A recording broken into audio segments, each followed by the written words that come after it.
Hey guys, so welcome to my first 5 and 5 video.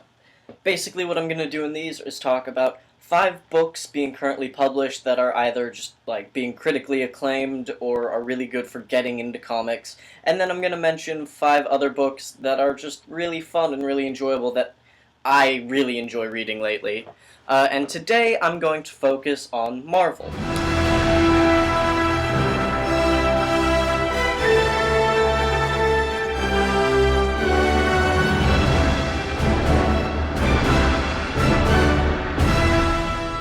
So we're gonna start off with Hawkeye, which is being written by Matt Fraction, and the art is being done by David Aja.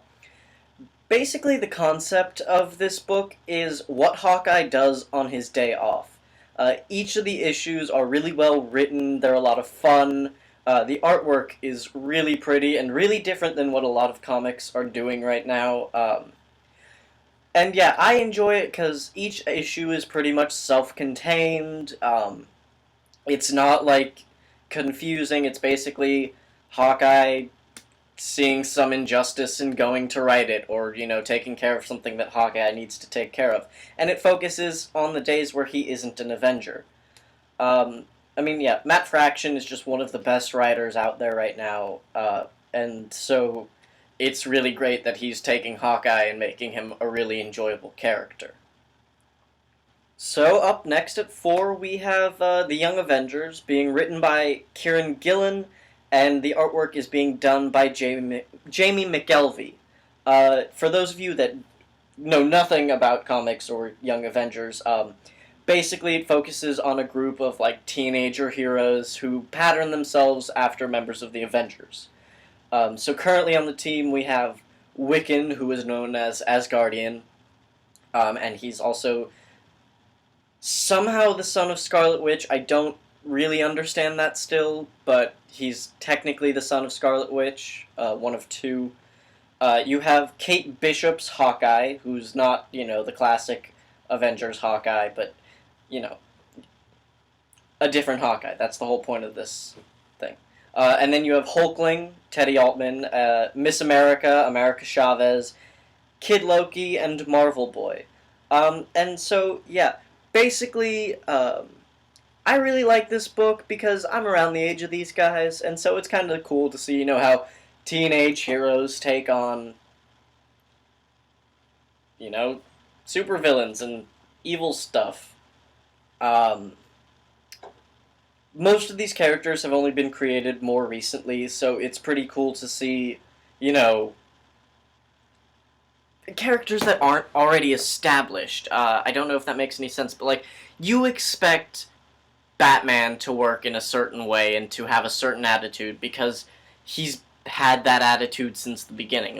It's so established that Batman is this dour, well, not dour, but very serious character, and he's the ultimate detective, and he's very, he has everything planned out. These are a bunch of kids, they're not characters that are set in stone. They change. I think it's really cool. It's always great to get fresh characters. And besides that, the artwork is really nice. The writing is really fun. It's a fun thing. Plus, you get Kid Loki, which is essentially young Loki being possessed by older Loki, and sort of that struggle between good and evil in him, which people love, and I love, but, I know a lot of people love that, especially with Loki. So, yeah, I recommend it. Up at 3, we have Guardians of the Galaxy, being written by Brian Michael Bendis, and the artwork being done by Steve McNiven. The current team is Bug, Drax the Destroyer, Gamora, Groot, Rocket Raccoon, Star-Lord, and Iron Man. Guardians of the Galaxy is flat out just one of the most fun comics I've read in a while. It's not like a classic superhero story. It's not, defending the Earth. I mean, it is defending the Earth, but it's not like this is a character who's in his city dealing with villains. It's space.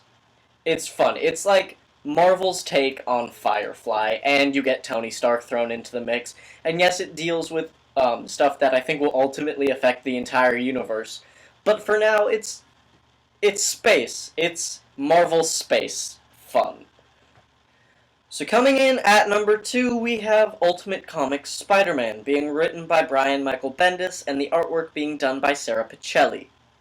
And while I love the original 150-something issue run of Ultimate Spider-Man, and trust me, there's no one who loves Peter Parker's Spider-Man more than me. Well, there probably are, but like, I grew up reading Peter Parker's Spider-Man. I had Spider-Man birthdays.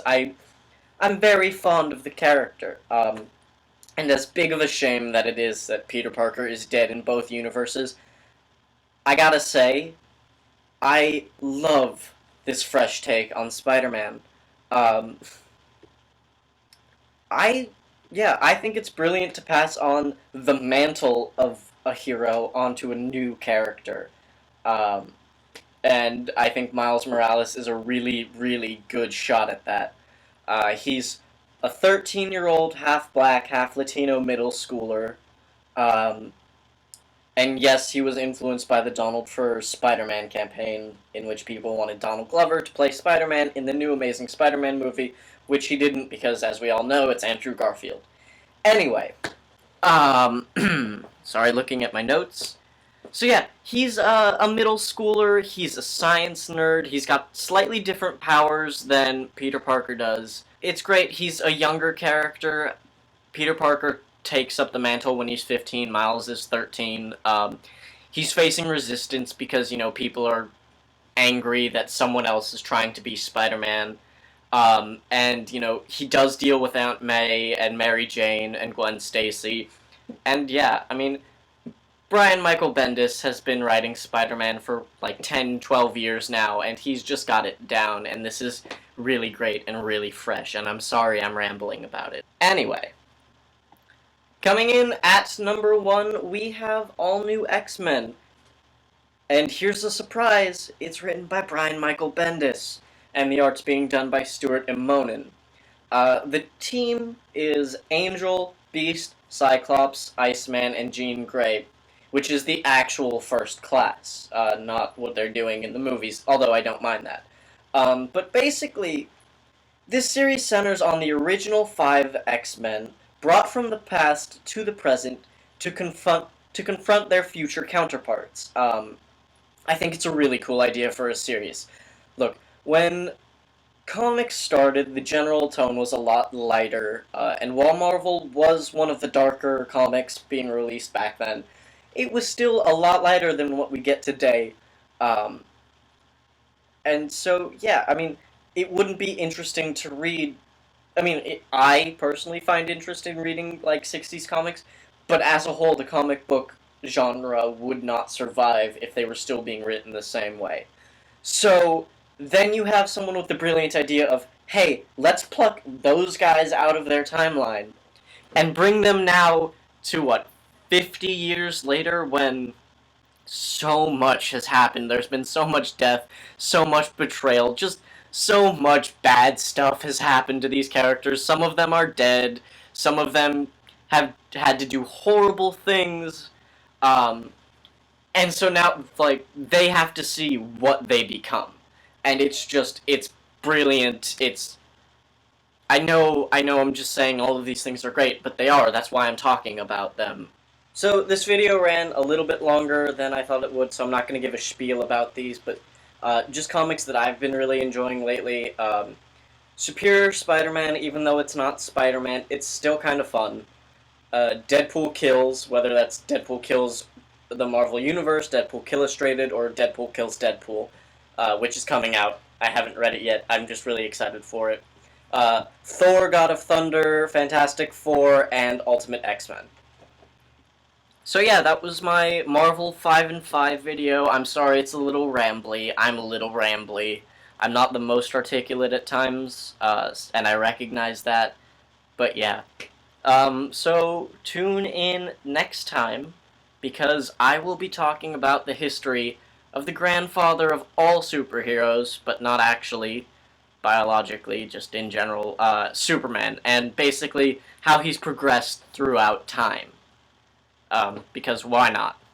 So, yeah, and if you have any suggestions, comments, ideas for videos, things you want to see, feel free to leave them below. I'm totally willing to, look at what you guys want, because that's really why I'm doing this, is to just try and educate people about comics and talk about comics. That's what I like to do. So anything that you have an idea about, I would be willing to at least consider. So hopefully I'll get better at making these shorter. I'm sorry I rambled. Yeah, so I'm just gonna sign off. See you guys in the next video.